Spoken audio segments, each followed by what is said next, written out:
when I was thinking about public intellectuals and the kind of classic as an author of essays and books, I realized that that's, in some sense, an old school form of media, right? Which is to say, there's other forms of media, and that media is to some degree, the form that public intellectuals can operate in.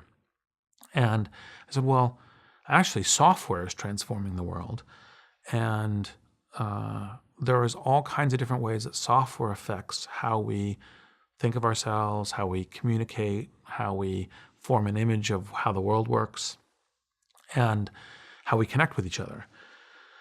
And so I was like, well, haven't ever really thought about being a business person. And by the way, even being an entrepreneur at that time, he said, you will be an entrepreneur. I was like, oh, I guess, right? Like it was only years after I had started LinkedIn, which is kind of the third startup, that I was like, oh yes, entrepreneur is a word that describes me. Like I understand that that's a word that applies to me, but that wasn't like my goal was to be an entrepreneur.